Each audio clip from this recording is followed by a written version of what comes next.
Good morning, everyone. This is D2 Kasui, and I'd like to welcome you to the Virginia Association of Chapters of Alpha Phi Alpha Fraternity Incorporated Leadership Academy, the summer series in cooperation with Urban Financial Services Coalition, a professional association for minority financial professionals in the financial services industry. We are excited for this session, this powerful session. This session is going to be focused on the power of delegation. You know, we're on this series about developing leaders and how we get leaders prepared to go to the next level, because we do believe that leadership matters. Leadership matters, and today is a day that we definitely need more leaders. I never heard of a time where we say, you know what, we have so many leaders that we are overwhelmed with the number of leaders that we have. Typically, we don't have enough leaders to handle and meet the challenges of today and the challenges of tomorrow. And so we're being intentional by creating a space for leaders to develop their skill sets, get some ideas, hear from the best and the brightest leaders so that they can take their leadership skills to the next level. So we're excited to have you. Good morning. If you haven't done so already, please introduce yourself in the chat. Please put your name and city that you are participating from. And if you have access to your LinkedIn profile, go ahead and drop your LinkedIn profile into the chat so you can get a chance to know who is in the room and who is in the space.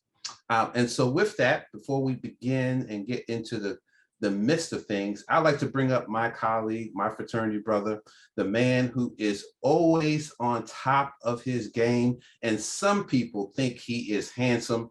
Let's give a big round of applause for my good brother, Brother Floyd Jones. Thank you, Brother Kasui. And I'd beg to differ. A lot of people think I'm handsome.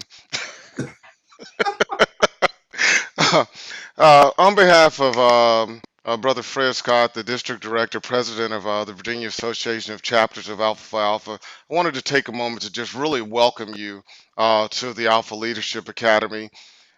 Today, I hope that you will take a moment, I guess, to reflect on your own leadership, your own development, and other growth opportunities that you've had the opportunity to participate in over the years. With that moment, I also want you to take away something from our speakers today because they should be able to bring you something that you didn't already have. Take that, develop it, work with it, help it to grow, and then also use it in your own leadership style. So thank you for joining us today. We look forward to our presenters, and we look forward to getting to know you a little bit better. So thanks again for joining us today, and we look forward to learning from our two speakers. Thank you. Back to you, D2. All right, thank you so much. And Brother Jones did bring up, we have two offerings today. So we have the 8:30 offering, and I'm gonna tell you, folks who get up at 8:30, oh man, there's something special. Something special. And we have our second offering today at 10 o'clock, where we have Marcus N. Cox, who's the group manager for Petco. He is going to be talking about challenging the status quo, but we're going to lay the foundation for today's conversation. We're talking about the power of delegation. And so with that, we're going to take 1 second, 1 minute for our icebreaker. And what I would ask all of you, if you would go ahead and put in the chat one word that describes your delegation style. One word that describes your delegation style. So go ahead and throw that in the chat. And while people are putting that in the chat, I'm going to throw it to Brother Badgett. And I'm going to ask Brother Badgett if he would share verbally, his one word that describes his delegation style. Brother Badgett. The word I was about to type until you called on me, I was going to use trusting as my word. Obviously, getting prepared for this session, and I thought about my own career or multiple careers where delegation is a part of it. The core word is trust, but really there are so many other elements to delegating and delegation. So, but trust is my one word, and you can expand on that. Absolutely. Thank you, Brother Badgett. That was extremely powerful. You know, trust is the glue that holds things together. And oftentimes, when delegation is not working, a lot of times there is a lack of trust. And so the more that we're able to trust one another, trust our teammates, trust the organizations that we work for, the more we are able to create an environment for us to be able to get more things done. So that is extremely powerful. I like to also mention in the chat, Latoya said intentional, that she's intentional in her ways of delegating. You do need to be intentional about making sure you delegate. Supportive, that's what Tracy is saying from Richmond, Virginia. Absolutely, you create a supportive environment when you feel that you delegate something to somebody and you put them in position to be effective. That's Brother Stanislaus. Brother Tillman says opportunity. Erica said knowledgeable. Brother Dude says non-existent. So you're in the right place, Brother Dude. You're in the right place. At the end of this program, you're going to have some really good ideas. So with that, now I am going. Thank you all who have participated. Brother Badgett, thank you for indulging us right on the spot. You know, you got to be ready because I might call on you anytime. So with that, I'd like to transition to Brother John Stanislaus. He is a member of the Alpha Planning Team, and he just happens to be my deuce. He is my line brother from the Delta chapter of Alpha Phi Alpha Fraternity Incorporated. He got initiated in 1919, so he looks good for a brother who's been around for a while. Brother Stanislaus. Good morning, ladies and gentlemen. Thank you, D2, for a wonderful introduction. But this morning is special because I have the profound and distinguished pleasure of introducing today's guest speaker.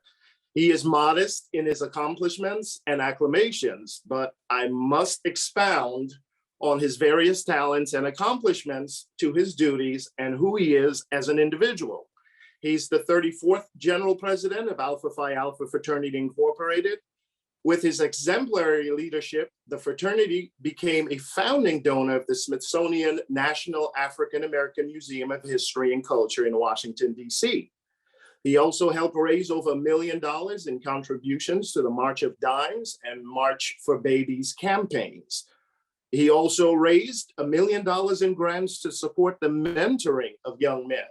He's an experienced certified IT professional with over 30 years of experience. He's currently a senior IT project manager with the Michigan Medicine in Ann Arbor, Michigan.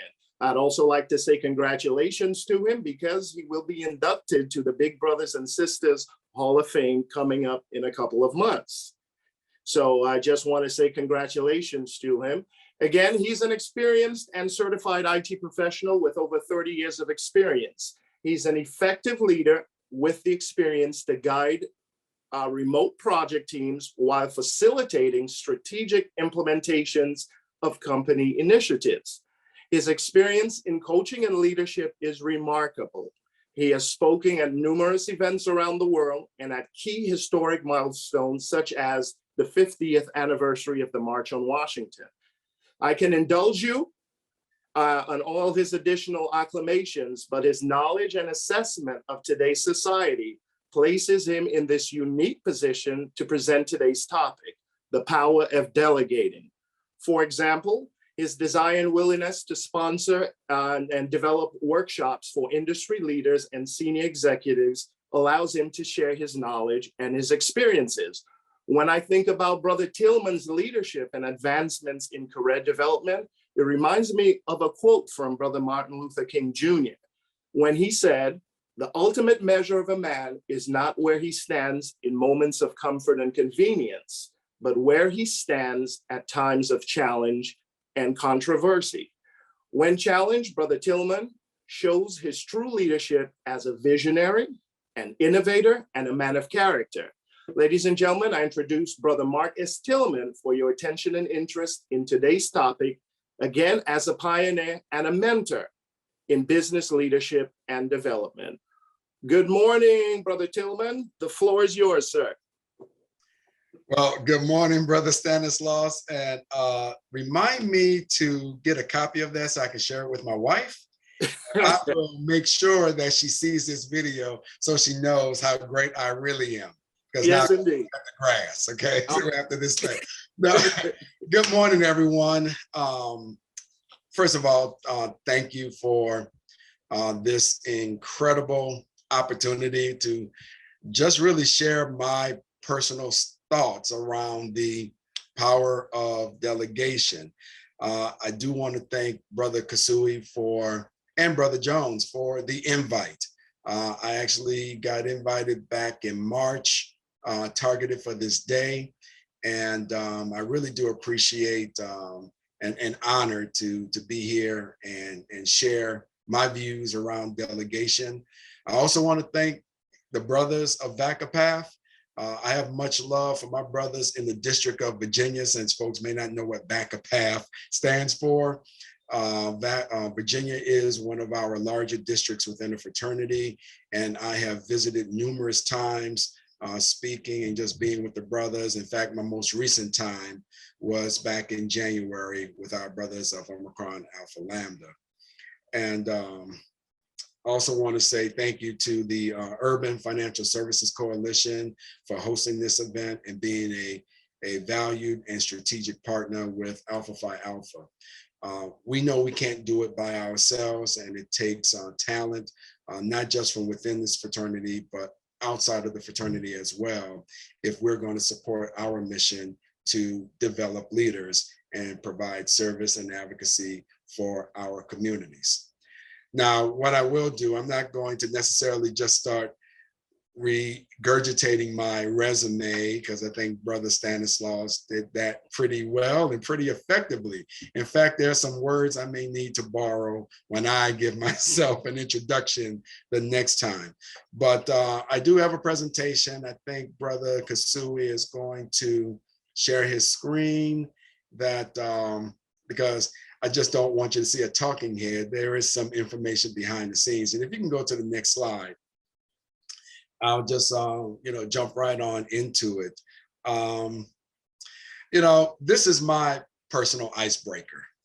And it's nothing like, having a snapshot of your life in cartoons.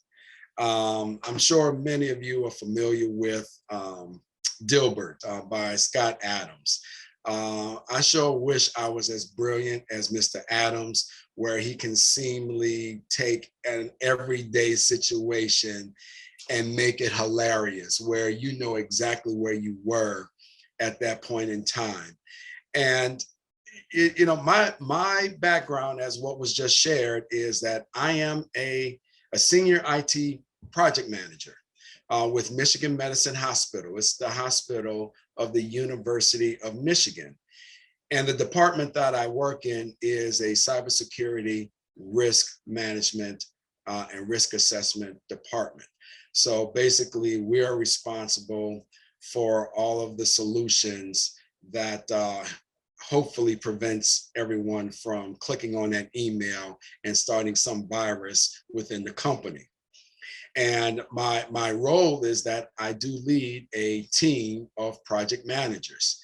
And so I am basically a professional delegator, because my job is to share and to tell, if you will, to communicate, to encourage others what they need to do in order for us to provide that strategic value to our projects and to drive those end results.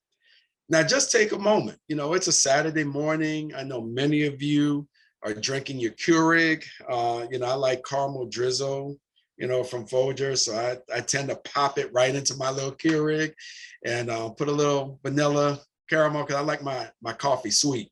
And so, it's been a while since I've even looked at a cartoon. And when I was preparing for this presentation, I said, well, I need some visuals to really hit home the point of what does it mean to delegate. And if you look at Mr. Adams' first cartoon, I mean, as you read through the panels, how many of you could raise your hand and say, that was just my day on yesterday? You know, you have that manager where someone is coming to you and saying, you know, I need for you to do something. And then naturally you would ask, you would be inquisitive. Okay, what is it? When does it need to be done? Do I have to spend any money on it? And then the manager will walk away saying, well, I do have a plan. I just want you to work on it. And then you sit back and like, okay, well, then you didn't really need me, you know? And how many of you have experienced those kinds of managers? And, you know, there is a saying that you may not get all of the credit, but you will definitely get all of the blame if something goes wrong. And then you look at the next panel where you see individuals that, you know, simply do not understand what the word delegate means. They'll look at their computer and see the word D and thinking that's an instant button for delegation. Like, oh, you get that email, you press the button, say delegate. And, you know, that particular panel is really saying, well, no wonder we lost all of our records. No wonder we lost all of our data, because life is not a button. You can't just simply press a button and give your work to someone else without context, without some explanation. And then how many of us have we've had a list of tasks that seems to get longer and longer and longer because we've been given work and we've been expected to provide that information. Then on the small side, you get that one little task where it's not important. But how many of us have, you know, now that we work virtually, we just transition little sticky notes to little sticky virtual notes that are covering your screen. I've seen some folks that have shared their computer screen, and I'm looking at the tiny print, the tiny images of Word documents just sprawled across someone's desktop. And that's their way of keeping track of what they need to do. And they will say, oh yeah, I got my OneDrive open, I got my Word document open, I got my email open, I got my task list open, and they still can't finish the work. And then we've all been there. You know, we're on the phone sounding calm. Hey, Mary, how you doing? Hey, Harry, what's going on? But behind the scenes, we're looking at our email while at the same time looking at our cell phone, while at the same time looking at an iPad, while at the same time typing an email back to our boss, but at the same time typing an email to someone who was late on a task that you're trying to tell your boss why you're late because of the task is not done. How many of us have been in that situation? And then sometimes we think we can do it ourselves. You know, sometimes you got folks who think they're kings of the castle. Well, we do have a queen over there in England, and she is definitely not painting white stripes or yellow stripes on the road. But how many times we've seen people who are sitting at the highest of higher levels still trying to do the tasks that they need to delegate to. And then some of us, we know of those individuals who seem to always become the delegator of the year. They give away all of their work thinking that they can just sit back and watch it happen by someone else. So they can just relax. They can watch TV. They can, you know, scroll the internet, scroll their Facebook pages. But that's not really delegating, because we all know that if you are a person who has to tell someone else what to do, your job is to think about the next step that's going to come before you. And then we've heard the word just mentioned today, and that was about trust. You know, how many times have you seen that leader that really has no clue? Let's just be honest. They'll sit up there with question marks like the Riddler around their head, and their team behind them is saying, wow, he really doesn't trust us. He's not forthcoming with information, or she not forthcoming with information, not being transparent about the big picture. Those of you who are in HR probably know what I mean when, you know, ultimately you have to deal with some unfortunate situations with resourcing, and you got to share the bad news. And then the individuals around the table have to execute that bad news.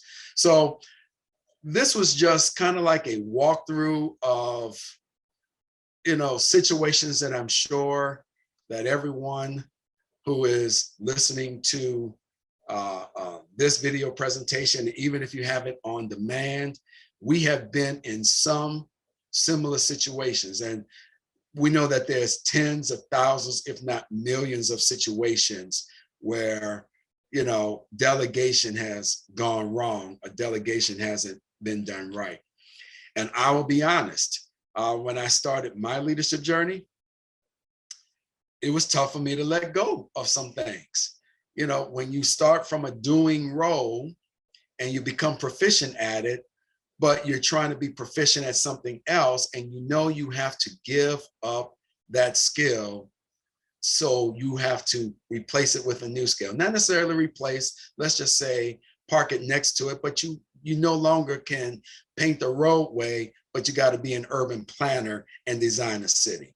And so, I've gone through my little growth spurts of becoming a leader and learning how to delegate. You're shifting from that doer role to that leader role to telling someone what to do role. And then it goes back to that word, trust. And we know that for some, one of the most difficult things to do is shifting from the doing position to that leading position. So if you go to the next slide.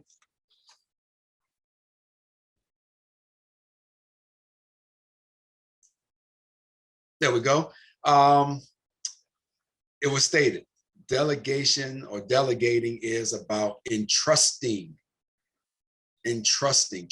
someone to do a task or a responsibility, as a verb or as a noun. For all of my alpha brothers on this call, we know what it means to be a delegate. We know what it means to be that authorized representative of our chapter. Our chapter is entrusting us that we will vote on their behalf, that we will not vote our own conscience unless specifically told to do so, because not all of the information is known. But delegation is what Brother Badgett indicated, is about, can you trust somebody to do something and for them to follow through? Because we know that without it, things will simply not get done. One person cannot possibly do it all. We know that without delegation, the fundamental part of leadership, it will take longer to do anything. If the critical path is one person trying to be the visionary, think about it, write the task list, do the task list, do the marketing, do the implementation, do the selling, we will not have, companies like an Apple or maybe even a Microsoft. And without having that fundamental portion of leadership of delegation, you're not going to give someone else a chance to shine. Because delegation is not about simply telling someone else what to do. You're building your replacement. You're building, you're supporting and giving opportunity to someone else so that they can shine, they can display their leadership, and they are allowed to grow. And I'm going to talk a little bit more about that later in the presentation. So in essence, delegation is simply about trust, as well as all of the supporting words that I've seen typed in the chat.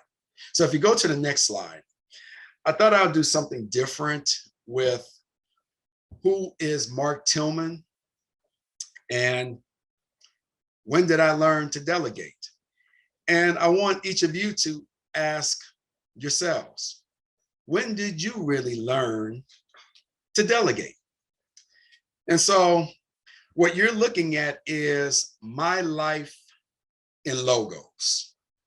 So, we've all seen our resume. We all have a resume, Mark Tillman works here, Mark Tillman does this, Mark Tillman, you know, provided value for that. Here's his education, blah, blah, blah.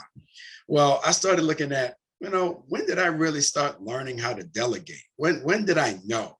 Because it's not like it's something on a checklist. It's not a goal necessarily. Well, maybe for some to delegate your responsibilities.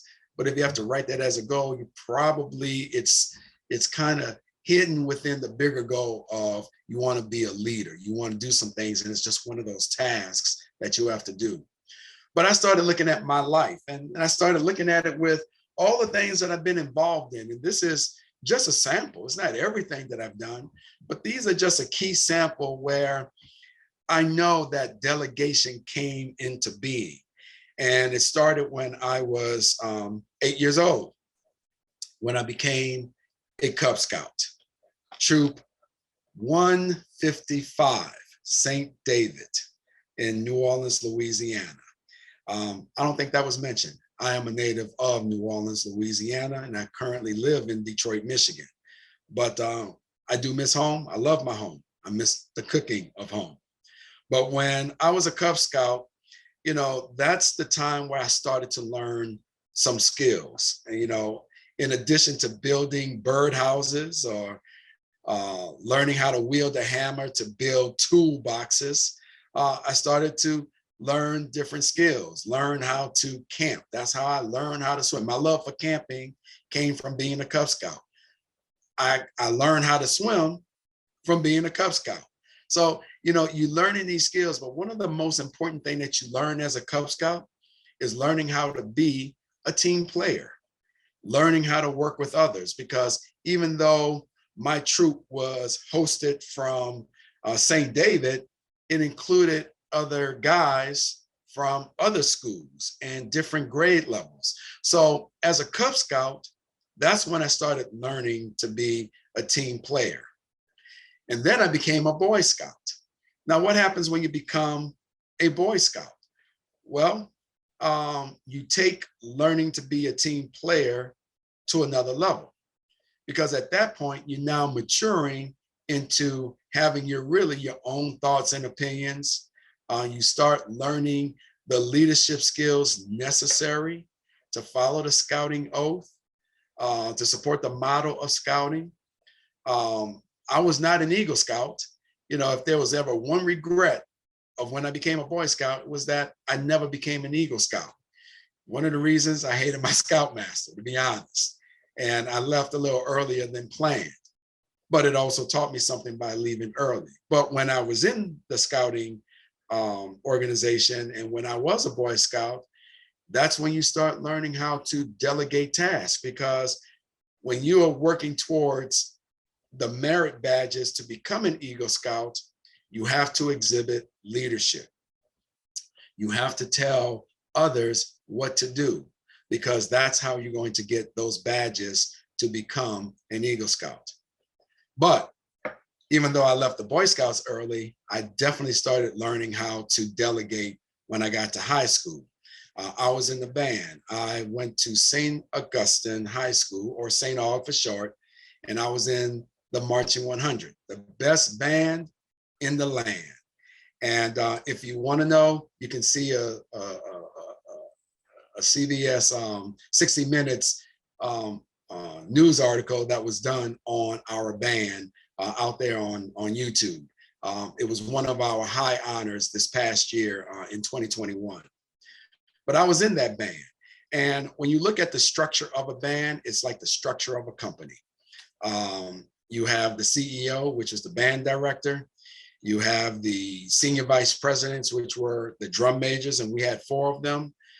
You had your directors, which were all of the section leaders, and I was one of the section leaders. I was a clarinet player, and in my freshman year, I had to learn from the upperclassmen. I had to learn from the section leader. Well, when I became a section leader, I had to then teach and educate and give opportunity to the underclassmen. And we marched about 128 individuals, and I was one of the lead marchers. So whenever you see on a football field for those formations, I was one of those lead formations. So that's what you are teaching underclassmen when you are a section leader in the band. And you're giving them opportunity to lead, because I'm not leading all formations, because at some point they're going to be that number that's going to lead a different formation out there on that halftime show. And then professionally, you learn, professionally, you start looking at your job. You get hired once you graduate. I graduated from Dillard University with a degree in computer science. And yes, one of my first roles when I started my IT career was with Electronic Data Systems, or EDS for short, which was Ross Perot's old company. And I was a programmer. I get to learn from others. I get to learn how to program. I was still working with the big picture, because I had just my little slice of code that I needed to develop based upon the team lead or the manager that was given the instructions, or even the customer. And then as I matriculated through the different companies professionally, from HP or Hewlett Packard to Hewlett Packard Enterprise, EDS was acquired by HP, which then became Hewlett Packard. And then we split off to become Hewlett Packard Enterprise. And then we split off one more time to become DXC Technology. So you're dealing with different managers, different styles, different cultures, and you're still expected to perform. And it was there where I was formally becoming that professional delegator. I went from being a programmer, a coder, to being a team lead in a totally different area. I went from coding to servers and infrastructure.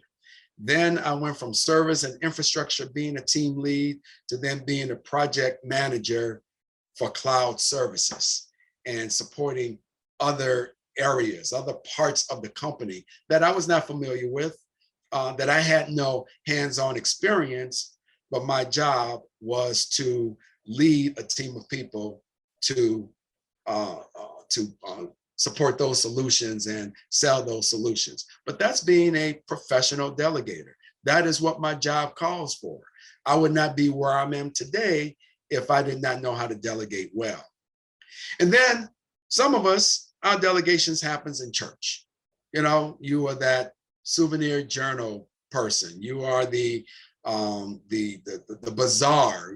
At my church, we hold what is called a bazaar, basically like a flea market. And my job was to support the vendors, those individuals, those parishioners who wanted to sell their items. So I had to manage that team, to work with each vendor, to set up, to tear down. I couldn't do all of that by myself. I needed a team. So many of us learn to delegate through church. We learn from, our sweet old grandmothers who know how to whip through bingo cards. That's how we learn. It may not be formal, but when you're being told to do something, and you know when to just sit back and follow. And so that's where it happens. It has not been mentioned, I'm a motorcycle rider. I ride a Harley Davidson, and I'm a member of the Harley Owners Group. And so I am an officer in our Harley Owners Group. And trust me, when you bring in diverse individuals and diverse thought, it can be a challenge, but the foundations remain the same. Do you have the leadership to tell somebody what to do, what they need to do? In this case, when you ride a motorcycle, the last thing you want to do is worry about anything formal. But because we want to make sure that folks arrive safely, we go on group rides. And one of the biggest things being a HOG member is the attention to safety. And so you have to show the leadership skills. You have to delegate, because we have ride leaders and we have ride sweepers whose sole job is to get people there safe and to make sure that nothing happens. And everybody in between, they're given a specific task to ensure that each and every person hold their line, hold their distance, and make sure that we can get there in one piece. I became a member of Alpha Phi Alpha at Dillard University through the Beta Phi chapter. I was initiated in 1985. And God, do you want to know what it means to be a delegator in Alpha? Become the general president of Alpha. There is so much that I can say that I will definitely talk about in detail a little bit later. But when you're dealing with our members, and I know we may have some members of other organizations and other fraternities, and shout out to my D9 brothers and sisters, but we know when you're dealing with leaders, it takes a special care, a special thought when you're delegating to those who already know how to delegate. But sometimes, as you will hear me say down the road, that in order to be a really good leader, you got to be a really good follower. And so this is just my journey as Mark Tillman, not flashy. Some of the key areas where I build my leadership chops. And you don't necessarily think about, man, how did I become such a great delegator? Because I don't know if it's something that is really measurable outside of, did the task get done? Did it get done on time? But it's something that you innately have to do if you want to be a successful leader, if you want to be successful at anything. Because we know sometimes when you build upon a small business, it usually starts with one person in a garage building something, and voila, it becomes Amazon. But Jeff Bezos did not become Jeff Bezos by sticking to that one formula in his garage. He had to rely on others. He had to rely on people who were smarter than he. He had to rely on individuals who were willing to follow his vision. And for myself, as a leader among leaders, that's how I see myself. I had to go through the school of hard knocks. I learned from many different points of view. And I encourage each and every one of you to think about your own leadership journey, your own delegation journey in logos. Think about all of the things that you are a part of. Think about all of the things that you have been associated with. And you may start to see some trending in your own personal lifestyle, in your own personal leadership journey. And maybe you can then help someone else when they're struggling to tell somebody what to do. And it can be as simple as, you know what, I'm just trying to get a merit badge. If you do this one part, we will be able to show how we're supporting this service project, or how we're supporting this new widget that we're trying to create. If you go to the next slide.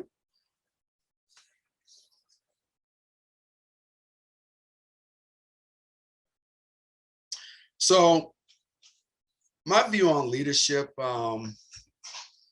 really gets, there's so many leadership books and styles and authors and everything, but sometimes you just got to pick one that becomes your basic foundation. And my foundation was actually from John C. Maxwell, who wrote the book, The Right to Lead. And he had these 7 traits to leadership. Now, we always say good things come in 7. We had the 7 jewels of alpha. He has his 7 traits. You have Stephen Covey's 7 habits of highly effective people. I was a number 7 online. And if you wanted to add the 34th of 34th GP, 3 and a 4 is 7. So 7 has been a very popular number for me. And so I look at his 7 traits of the right to lead. And it's about given the opportunity to lead. And he indicates that leadership is earned, not given. And so he runs through, and I'm not going to go through each of these in detail, but you can read what's there. It's on the screen so that you can read each one. But, when he talks about the right to lead and that it's earned and not given, he talks about these 7 traits that everyone must be able to possess. And that is to let go of your ego. Sometimes, it's good to be a humble servant, even when you are a leader. He talks about being a good follower first. many of us do not get the opportunity to lead if we don't know how to follow. And guess what? As leaders, we still are going to follow. So even if you get to that position, or even if you attain some level of stature, you still got to be able to follow. You got to build positive relationships. We always hear about, I don't have to like them, I must respect them, but the relationship still must be positive and productive. And I don't know too many people who like to work with folks who are always negative. And you got to work through that, we know, but no one likes to work with folks who are negative. He talks about working with excellence. Most of the time, if you don't do good work, you will not be asked to do more work. And so whatever we're doing, if we're the leader or the doer, we still got to produce. And in the end, that's what's usually counted on first. Did you produce? We see it all the time with athletes. They may have some quirky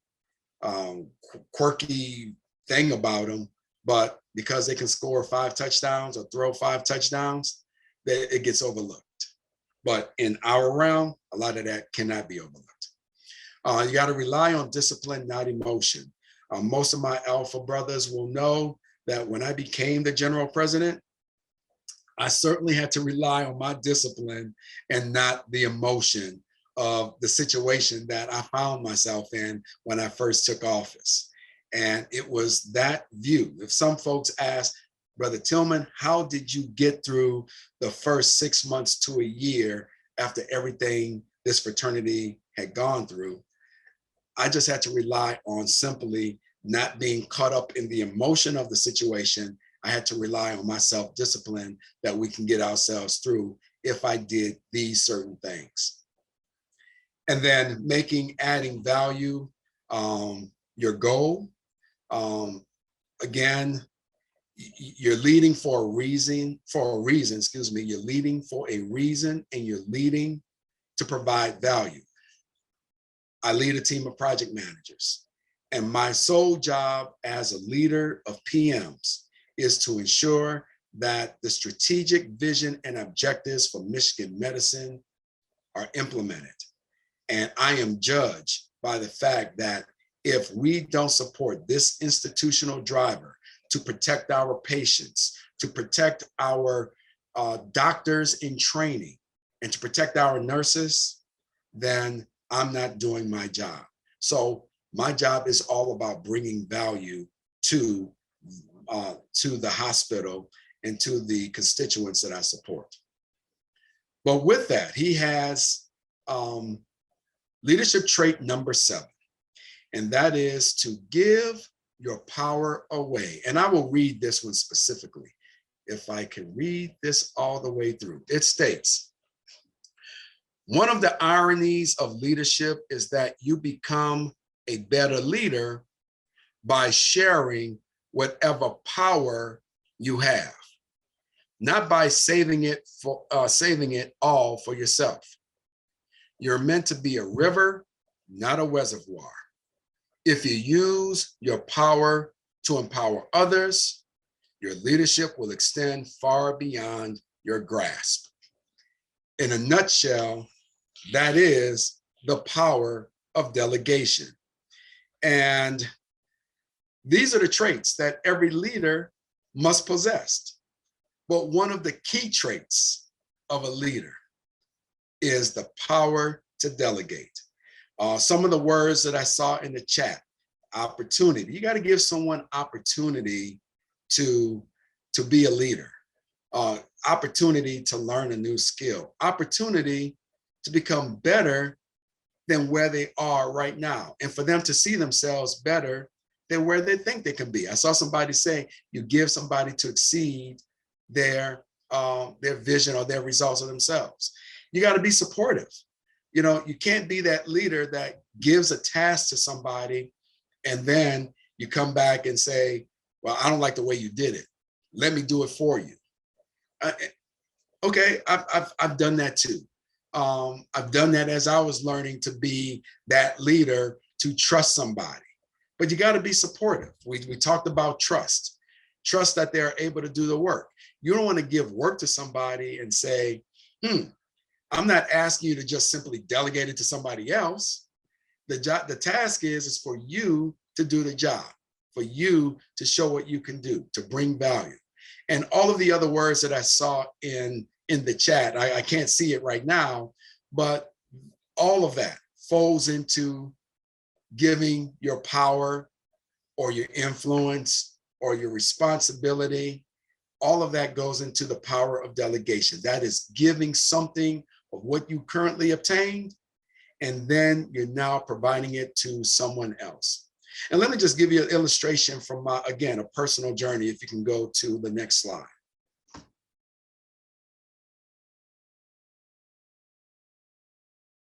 So what you're looking at is Mark Tillman's Alpha Leadership Journey. And as I indicated, I was initiated at Dillard University. I'm a graduate of Dillard University. So you're looking at the young and thin Mark Tillman back in the day, receiving his diploma, becoming an alpha for the first time. God, I wish I could be that small again. And then I moved from New Orleans to Michigan back in 1989 and was hired by Electronic Data Systems, but I also became a member of Gamma Lambda chapter. And I was just like any young student. I was about 22, 23, no, excuse me, about 22 going on 23, being a member of Gamma Lambda. So I was one of the younger members, if not the youngest member in the chapter. And I was elected after my first year to be the office of assistant secretary. And my role as an assistant secretary was not just to backfill the chapter secretary if he was unable to be available, but I had a specific duty in that I was responsible for a newsletter. Now, in college or even at the alumni level, I was never a chapter president. And so at that time, my job was, okay, do the newsletter. But I think sometimes being a delegator means that you're sometimes inherently lazy. You're like, man, I can't do all of this. I don't have time to do all of this. And so when I was asked to create the chapter's newsletter, even at that young age, I kind of knew the different tasks that went into producing a newsletter. You got to be a journalist. You got to find the stories. You got to write the story. You got to edit the story, because I don't know about you, sometimes how many times you're using that backspace because you misspelled the word, or you use the wrong tense, or you step back and say, I don't have a clue what I was trying to say. And then you have to fix it up. Well, that's what you got to do with a newsletter. Sometimes people just don't want to read. They want to see the accompanying picture, because we say, pictures could mean 1,000 words. Sometimes that visual reinforces what the reader is reading and consuming. And I knew of all of those. You have to produce it. You have to get it printed. You got to do the layout. I'm not a journalist. I'm not a newspaper person. I am an IT professional. I was starting my career as a programmer. But even then, I knew that I needed to share the wealth. And so I asked a brother who loved taking pictures. He was, he was just taking pictures. He wasn't like the chapter's photographer. He just loved to take pictures. So what I did, I said, Robert, would you mind being my photographer for the newsletter, to be part of this newsletter team? He was like, sure, I would love to do it. I mean, if he's able to be there, he was going to take the pictures. Then I asked someone else saying, hey, would you mind helping him write the stories? Because he said he loved to write. I said, okay, fine. Would you mind, when you see at our chapter's calendar of events and you know what's coming up, would you mind being the person to write the story? So he was my journalist. Then we outsourced the layout. Adobe Acrobat wasn't big in 1989. I don't know if it was even in existence in 1989. And so, but we had people who knew graphics design. but not in my chapter. So I asked for a budget and I had it outsourced to a non-alpha member because he was recommended to us that, yeah, I know somebody that knows graphics design and knows how to do these things together. So he was my graphics design person that was outsourced. So taking it back to the professional, how many times we have to deal with those vendors? How many times we have to deal with those companies that are expected to do the job because we didn't have the capability within the company? That was a sidebar. But back to this vendor, and at the time, it is not as sophisticated in 2022 like it was in 1989. And so we paid him. He did the layout of the newsletter, and voila, we had an editorial team that kind of read everything, looked at everything. He printed it, and we mailed it off to every chapter member. Now we do email. But think about all of that work back in 1989, for those of us who were alive in 1989 and who was doing something in 1989. That's what we were doing. Because those who only know Instagram and Facebook and GoDaddy, the website, all of these tools that can allow you to create a website in 10 seconds, that's not how it was back in 1989. And so that's how I really learned within this fraternity and just personally that I had the skills to delegate, even though I was not necessarily in the professional mode of delegating. And from that point on, as you can see my leadership journey, I utilized that mindset that took me to leading my district, my state of Alpha chapters. Like I said, I did not become a chapter president at the college or the alumni level, but folks saw in me that it didn't matter. You can lead a whole chapter of a whole state of chapters of Alphas. Then I was given the opportunity to lead a whole region of chapters of Alphas, and then blessed to become the general president where there are chapters in over 400 cities and 9 countries around the globe. And all of that because I was able to have some level of forethought of being an assistant secretary at 22 years old and just simply planning out my work and also trying to be visionary at the same time. And I share with our young members all of the time, if you are the person charged to pick up staples from the carpet, be the best staple carpet puller ever. Because you may find a new way, you may invent a new way to pull up staples from the carpet. It may seem like a menial job to some, and some people feel like they're too good to pick up staples from the carpet. But what does picking up staples from the carpet do?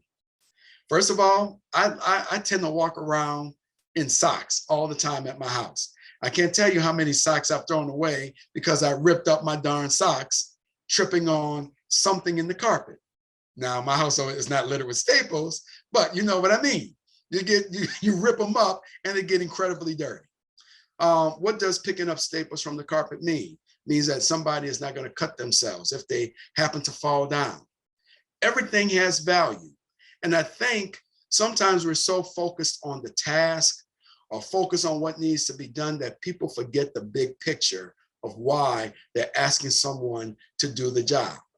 So you can equate it to when you go to a hotel room. Every time I see a housekeeper, whether they're cleaning my room or they're cleaning somebody else's room, I'm always saying thank you. I'm always saying good morning or hello, because I know what they're doing for me. They're making sure that my stay at the hotel is a great stay. Otherwise, if I'm in a dirty room with a dirty toilet and a dirty bathtub, I'm not going to give that hotel high marks. And sometimes I think our humility keeps us from really understanding why we're sharing with others and why we want to give our power away. And trust me, I would not have become general president if I had not learned how to give some semblance of responsibilities away. I hate really using the word power because I was not in some exalted status. I was simply a humble servant that had responsibilities that shared with someone, hey, I need for you to do this. And I can't tell you how many times I've given it to an up and coming leader. He may not have been the person that was right for the job at the time, but I gave him opportunity to do something and to learn something. And that's what we do when we say we develop leaders within Alpha Phi Alpha. If you can go to the next slide.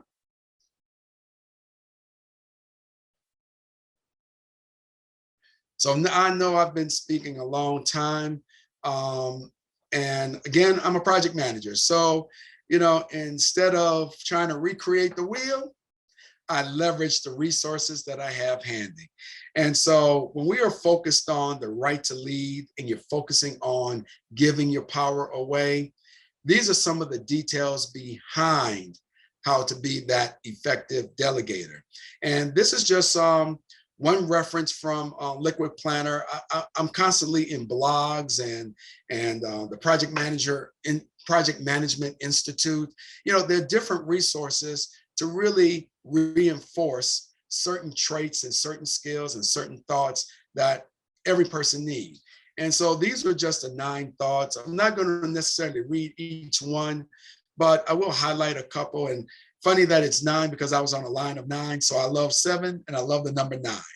And by the way, my wife's birthday is in September, the 9th month, on the 7th day. So again, I always find these relationships with numbers that I'm dealing with. But, for me, and I'll just focus on the alpha side of me because, through my companies, they spend a lot of time and a lot of money and a lot of resources for me to be that professional delegator. But within the fraternity, it really becomes more fundamental than just being paid to tell somebody what to do.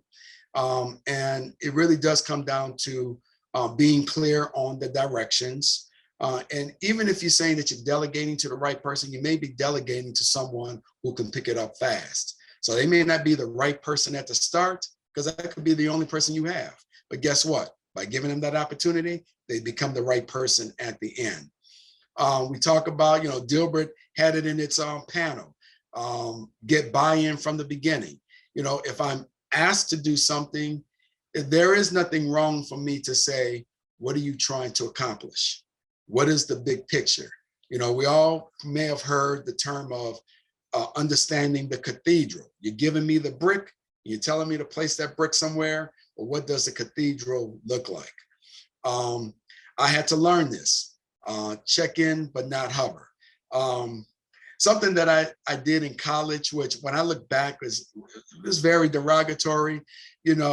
We all get mad at people when they don't do what you expect them to do and they don't follow through. And then when they become the Johnny-come-latelys, I led a couple of committees and I said, while you were thinking about it, it was already done. Well, when I look back at that, that's a very derogatory statement. But I was very mad at the time. And I was, again, 19 and 20, because, you're really counting on someone to get a task done and they come back and just fail you. How many of you experienced some people that just seem to fail you and you're just mad? I'm human. I'm allowed to get mad too. But as you saw through my leadership journey, I can't get mad. I have to encourage. And so, I had to learn to check in because, I can be that person that may give a partial plan or a prototype, but then I say, hey, this is just my thoughts. Why don't you take a look at it? So they didn't start from scratch, but I don't try to then become the worker while I'm trying to be the leader. And so I had to learn that, but check in, but don't hover. When you're dealing with alphas or you're dealing with a volunteer workforce through any organization, through being a board member of some company, you got to be generous. You got to say please and thank you, because what is the incentive for someone who doesn't get paid to follow your lead? What is their incentive to follow your lead when they don't get a check or they're not going to get a promotion? It usually comes in the form of please and thank you. And I've had that in abundance in all of my volunteer leadership positions and associations that I've been a part of.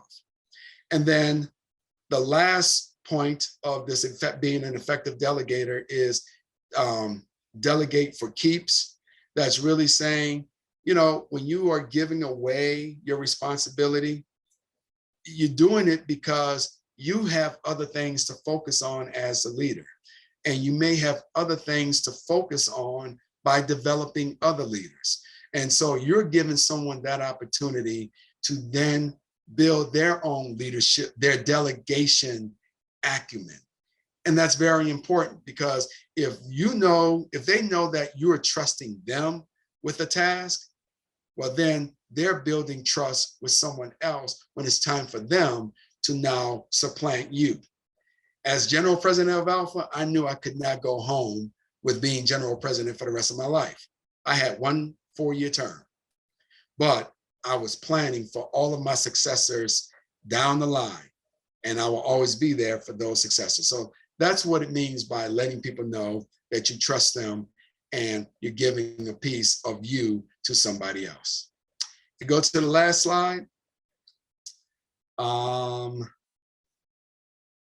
just want to say thank you for this opportunity to just give you my humble thoughts and things that I use to be successful. Each and every one of us have different paths to being successful, but I hope that there was something in there that was a reminder of what you do in your own day-to-day job or outside of your day-to-day, and how you can help someone else become the best version of themselves and their best version of what they can do.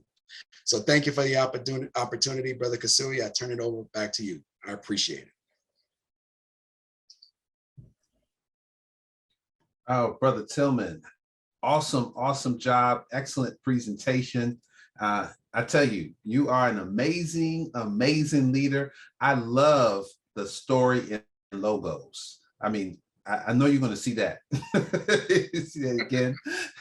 I love the timeline that really showed us the journey of your leadership evolution, and how you have weaved in, how you have grown and did different things in terms of delegating. Amazing stories.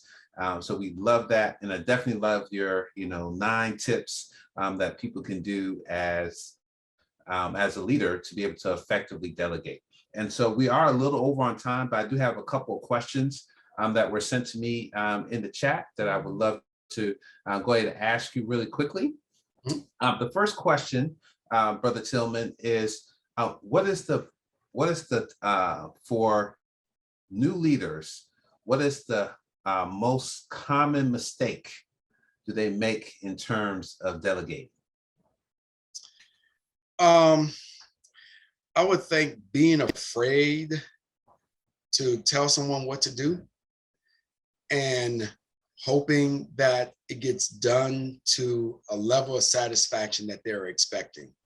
I'm not gonna lie, I mean, when I started giving, I don't want to say giving orders, but giving tasks, giving responsibility, you're being judged on how well you are leading.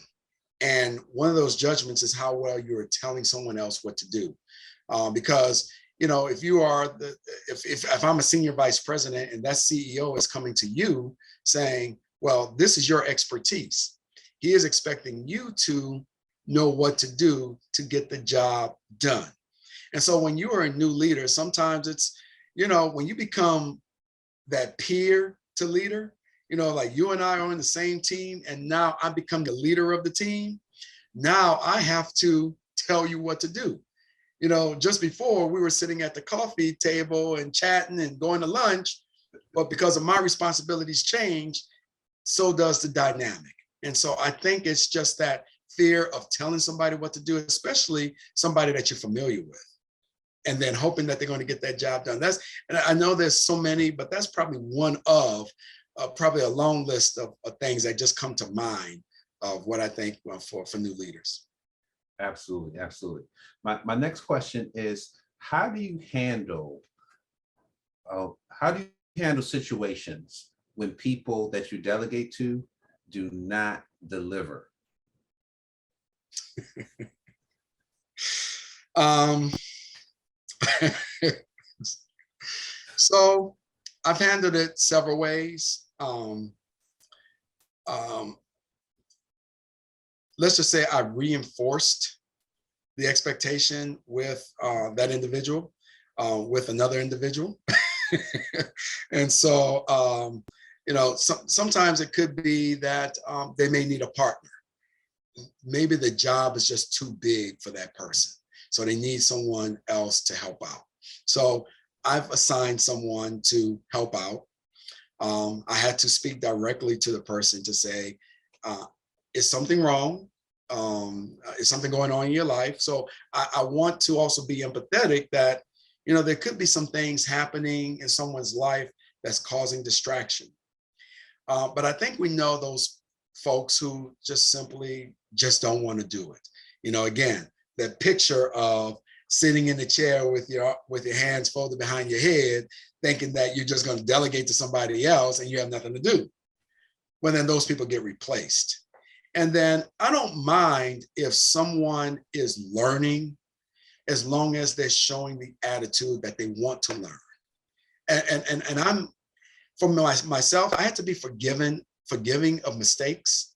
I'm not perfect, and I never profess to be perfect. And when you take some ownership on things, you like it a certain way, but I had to give that up. I had to literally give up that expectation I would levy on someone else. So I have given tasks to a newly initiated college brother who is 19 years old. Guess what? He is now currently the regional vice president of the Midwestern region. Those are the kinds of things that you are planting seeds in someone else. And I think that's how you got to look at delegation. You're planting those seeds. Sometimes when you water it, it doesn't grow no matter how many times you see sun and liquid. But sometimes those seeds will sprout some very productive fruit. And that's how I look at it. So that's what I do with folks. You got to sweep them out. If it's something very important, sometimes got to reinforce with someone else. You got to be empathetic and train or support. And sometimes you may have to roll up your sleeves and just say, hey, let's work together. Copy that. Excellent. And then another question that I got here in the chat is, could you share a little bit more about checking in and not hovering? About checking in, not hovering. So what I mean, what's meant by that is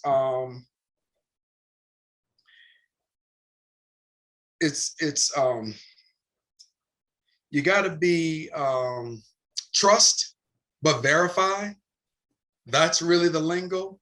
Trust, but verify. Again, as a leader, my job is going to be predicated, and my salary and my bonus and my evaluation are all going to be predicated, was I able to support and deliver on a strategic objective?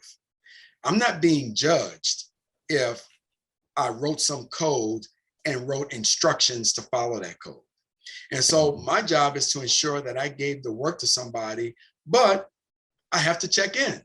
I have to make sure that the work is getting done. I have to make sure that that person is producing for the project, producing for that strategic objective. Because what my CISO is going to say is, how come this is not ready? Well, I can't tell him because Kathy didn't do her work. Well, he's going to be like, well, you didn't do the job to make sure that Kathy did her work or validate that she did her work. So it's a trust but verify. You want to give opportunity, and you got to be able to produce. You saw in the right to lead, you got to be able to, if I can just go back real quick, work with excellence, because no one expects and wants mediocrity. So everyone has a responsibility in this delegation chain, so that's what check in, but do not hover. And don't be so suffering. Many of us have been a party to micromanagers. You have folks that you'd be like, get off of me, let me do my job, and so, that's also trying not to be a micromanager. Don't hover over the person. Give them time to breathe. Give them time to succeed. Absolutely, absolutely, excellent. So that I do have a couple more questions, but we're over on time. Let's give Brother Tillman a big round of applause. Thank Brother Tillman for his excellent presentation. I'm telling you, this is so good. I'm gonna have to look at it again myself. I do have to share it with everybody, but I'm gonna look at it again myself. It's gonna be added to my own personal library of leadership development, because delegating is one of the key leadership talents, skills in the building. If you want to be extraordinary as a leader, you have to be able to delegate. And so, Brother Tillman, we'll give you the last words of inspiration. Any final message to the leaders who would be watching this video and on the line today? Oh, that was for me? Yes. You know, I think I said a lot, and I took up a time to say a lot, but you know, I would just say that these are all traits that we all have. And there are times where we are going to be the person that's got to have the vision and the person that's got to support the vision. So we just got to know our role and be as supportive of that role as we can be. And you know, I would just say that it's a journey. There's not a right or wrong answer. It's just that you get opportunities to learn. So I just hope that this helped someone as they are planning their journey, their leadership journey, when they go back and look at their logos and look at their timeline. Absolutely. All right. Thank you again, Brother Tillman. Thank you for being the leader that you are. Thank you for setting the example and setting the way. Thank you for stepping up to the your various leadership roles, not only in your company, but also when you look at boys and girls, when you look at the Boy Scouts, when you look at the Marching 100. I didn't know that you were in the band. And I like the way you have really outlined how leadership is exhibited and developed through the band. Is great opportunity for a person to develop. So we appreciate you as leaders. So to all of our guests, you know, thank you so much for participating in today's session.